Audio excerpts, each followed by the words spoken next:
Hey, what's going on, guys, and welcome to the tutorial series for how to make a multiplayer game in Phaser. So to get started, you're going to want to install the files in the description.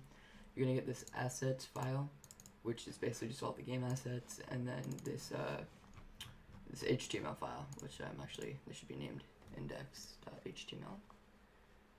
But yeah, rename, there we go. Alright, yeah, so you're going to want to install these two. Now, I'm going to assume you have basic Phaser knowledge going into this tutorial, because I'm not going over how to make the basic essence of the game, but I'm going to be showing, how to make the multiplayer aspect of the game. So, to get started, let's make a new file. I'm going to call it index.js. And then I'm just going to open up the terminal. So you guys can use whatever coding editor you want. I'm using WebStorm. It's honestly amazing. So yes, I'm just going to install, actually I'm just going to npm init-y real quick. And then npm I express. Just going to install express. And then I'm also going to get Socketio. npm I Socketio. Or that's the wrong package. Whoops. It should be socket.io. npm uninstall socket.io. My bad. You don't want to install that. It's socket.io. npm I socket.io. There we go. Alright, so now that we have that running, I'm just gonna make a new variable for my express server. So var express equals require express typos, man. Express. Okay, good. And then var http. This is gonna be for HTTP server. Require HTTP. And then var app equals express. Just create a new express instance. And then we're going to make the server. Var server equals http create server. And then we're going to attach the app that we made to it. And then, yeah. So we're going to do app.use. So right now we're just making the public folder. Public. And then I'm just going to actually make a new folder called public. And then I'm going to put index and assets into it. Oops. Index goes into public. Assets goes into public. Alright. So now that we have that done, that should be all good. So I'm just gonna console log that it's running.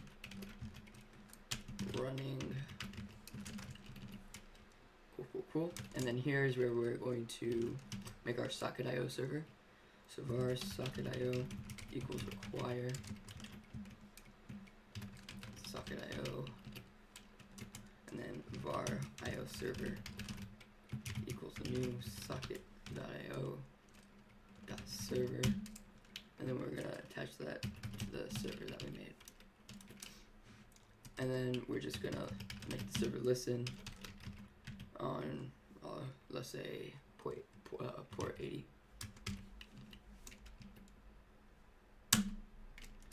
Alright. Cool. So now if we go into our index.html here, we're gonna see some things. So first of all, what we're gonna want to add is we're gonna want to add the Socketio library here. So here at the top in the head, what we're gonna do is we're just gonna put this here. You guys can just copy that here, or you can copy it from the Socketio website, but probably just be easier to just copy what you see on screen. Alright, so yeah, now once we have that, we're going to go down here, and dang, this isn't properly formatted. Damn, that sucks. Alright, whatever. So here, I'm gonna make a variable called socket. So var socket equals IO, and then ws:/localhost, because our IO server made a WebSocket there. And then we're gonna make another one called var others, and then var other sprites.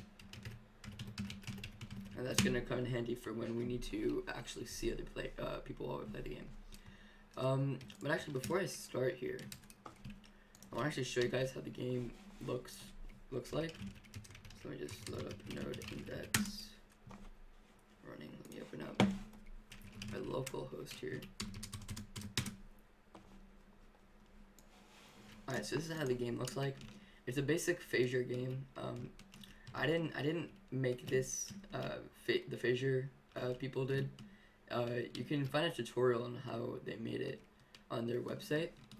But yeah, so I kind of just followed their tutorial and made it myself. Yeah, I didn't make it. But we're gonna be basically just turning their game multiplayer, which is pretty cool. Because I think it's a good way to learn how to make multiplayer games by just taking games that are already made, so you don't have to make the whole game aspect part of it. So you can just focus on the multiplayer functionality. And then if you're asking what those ball things are, see those kill you, so you die there. Yeah, so I'm just gonna load that out. So that's the game. So now what we're gonna want to do is we're gonna want to get the connection event. So because right here we connect the to the WebSocket. So what we're gonna want to do is do IO server dot on and then connection, and then our here's gonna be our function. So we're just gonna grab the socket that connected with a callback, and yeah. So once we're here, we're gonna make a couple of events. So right now we're going to do you'll see why I'm doing this in a second. Socket.on update players. So this is just we're gonna be emitting update players every frame. Whoops. Yeah, we're gonna be emitting update players every frame. Function data. We're not gonna be doing anything with it yet, but it's just there, you know, just to be there. And then yeah. So in update here, if we go down here, where's the update? If I can find it. Update right here. Okay. So in update, what we're gonna want to do is at the very bottom here, we're going to want to emit update players. So socket.emit, and then update players, and then we're going to want to pass in some data that we're given it. So we want to give it our X and Y location. You know, it can be shown on the other clients. So pos y is player.y, and then pos x is player.x. Cool. And then we're also going to want to get the event for update players. So socket.on update players. So when update players is called, we're going to want to grab this function, then grab the data that was sent with it. And we're not going to do anything with that right now, but we're going to be touching that function later. We're not going to be touching it right now. Okay, so right now inside of it, I'm just going to log something like players, or no, I'm just going to log called to make sure that gets called. Okay, so now back in our index, once we're inside of update players, we're going to want to do a couple of things. First of all, once we're here, we're going to want to emit the update players event. And then we're going to want to pass in the data. Now the data that's going to be passed in is going to be an array that we're going to make up here. So var players. So we're going to make an array up there. Yeah. We're going to make an array up there, and then we're going to, when a client connects, actually, sorry to spit out a word. When a client connects, we're going to want to add them to that array. So we're going to do players dot push, and then so we're going to make their starting position the position that they get spawned in at. So if you actually look at index and we go to the players, when a player is added, where is it? When a player is added, they're at x100 and y450. So the starting will just be x100 and y450.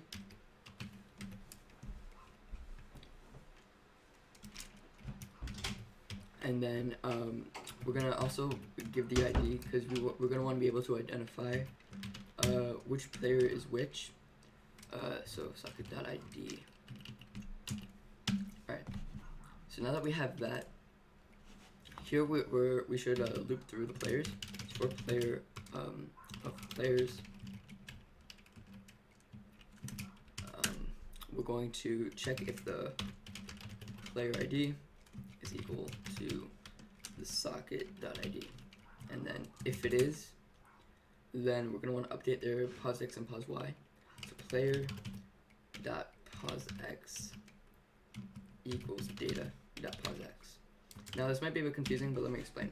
So the data parameter here is what we sent over right over here. So this is the data we sent over by emitting the update players event. So that got sent to the server, and basically we're sending the update players event back. So the data function here contains basically just that string, or that object that we made. So we can just access all the data from it. Alright. And then player.posy equals data.posy.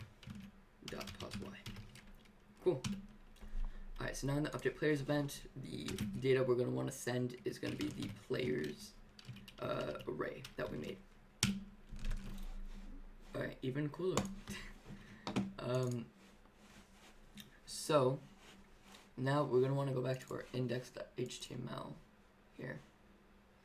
And then, we're going to want to go here. And then in the update players event, we're going to want to actually, do some stuff. So there, what we're going to want to do is we're going to want to check if the other sprites, here, where the variable we made called other sprites, we're going to want to check if there's any sprites in it, basically, because that's where we're going to be storing the other players' sprites. So socket.on update players, right? What we're going to want to do, instead of just console.login called, or actually, index, I forgot to check that if that's even working. Where is it? I closed my thing entirely. Great. So now if we go to inspect console, as you can see, we're getting a lot of called messages because, we keep on calling the frickin' thing. So we should actually probably take that off and then refresh the page here so that it kind of just stops spamming our computer. Alright. Yeah. So we know it works. Cool. So now what we're going to want to do is, like I said, check if other sprites has anything in it. So if other sprites and then the 0, what's inside the index of 0, we want to make sure that that's undefined. So that means that there's nothing in it. And then we're going to do for, so if it's undefined, or if it's not undefined, sorry, that's my bad. If it's not undefined, we're going to want to be doing this. So for sprite of other sprites. We're going to do sprite dot destroy. I'll put true inside of that, so that to tell it that its destroy value is true. And then other sprites, and then we're just gonna set it back to a simple array. Which actually, I do need to make that an array. The starting variable for other sprites should be an array. Okay, cool. So, what do we do after that? And where's the update function? There it is. We're gonna want to change others to the data that we got. Because others is gonna be basically just the players variable that we got. So others equals players. Or not players, sorry, data. Because that's the data that we got. Because if we look back here, when we emit the update players event, we pass in the players array. So we're just going to want to set the others to the players array basically. And that's variabilized with data because of this function. Alright, so after we've done that, we're going to want to check if others is null. If others, or if it's not null, I bet, if others is not even null. Then what we're going to want to do is we're going to want to do a for loop. So for let I equals 0. And then while I is smaller than the length of others, so others dot length. And then we're going to add 1 every time. We're going to do if others I dot ID, so we're just checking its ID, does not equal the socket.id. Now the reason why we're doing that is because we don't want to mimic, or we don't want to render our player sprite twice. It's just inefficient, and this will just, you know, save on memory, just make the game work faster. So what we're gonna do is we're then gonna do var. I don't really know what to call this variable. Should we just call this new player? I guess new player equals this dot physics dot add. This is Phaser code, by the way. So we're just adding a sprite. If you guys don't know Phaser, I'd really suggest learning it. I might make some Phaser tutorials in the future. But yeah, this is just this for now. So right now we're setting its position that's going to be in the world. So we're making it the position that we got from the players event, or from the update players event, that and we're getting it from the data that was passed in. So others, remember, is equal to this players array right here, which contains the pos x and pos y data. So we're just rendering a sprite based off of a player's pos x and y. Alright, so after that, the sprite 1 render is dude. Okay. And then we're just gonna push the sprite that we just made to other sprites. Alright, cool. So I think that might actually just be it done right there. So if I load up node index, and then I'm just gonna make 2 separate little Chrome apps here so that we can see it update real time. Alright, so if I load up localhost here, or well, we still need to make our disconnect function, but I'll do that once I just make sure the multiplayer is working. Okay, that's working, and then if I load up localhost here, boom, we can see ourselves on the other client, and we can see this client on that client. Boom, just like that easy. But you might notice a couple things, such as, first of all, this guy's actually going over the score. That's not too big a deal. But you see that its animations aren't actually, you know, loading up. Like you see, we see animations on here, but we don't see it on that. That's a fix that'll come later in the series. But yeah, we're also gonna make it that you know, the stars will will be spawned by the server, not by the client, and stuff like that, just to make it a bit easier. Because right now on our screen we're collecting stars, but not on the player screen. So yeah, so that's that working. Now we're just going to make sure our disconnect function works, because we want to make sure, because if we were to disconnect from here, see that player is still there, and you know, if players don't just disappear once they disconnect, then you know the screen will probably get a bit cluttered up with useless players. So to remedy this, and let's close out of that. To remedy this, we're just gonna go to our index, and that's why we made, or we didn't make it yet actually. We're going to want to make a disconnect function, socket.on disconnect. So when it's disconnected, we're just gonna make a function, and here var count equals 0. So we're gonna loop through the players for player of players. If player.id equals socket.id. If the ID is equal to the socket ID, so that's how we make sure that we're deleting the right player. So we're just gonna do player.splice, and then we're just gonna do count, and then we're only gonna want to delete one. Alright, cool. And then at the end of the loop here, if it didn't come to this, we're just gonna add one to the count. Cool. And also we're gonna want to make sure we break out of this loop. Okay. Alright. So that actually should be that done. Load up node index here. Go to localhost, not 8080, just localhost. Then boot up another client. And then I go to localhost here.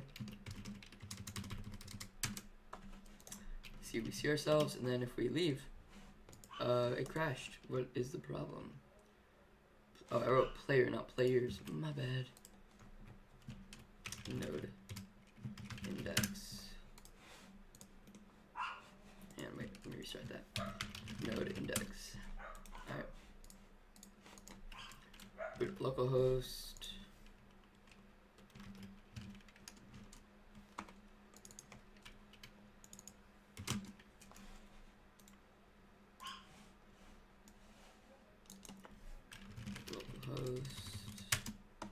Okay, so I'll boot it up, and then if we leave, bam, there we go.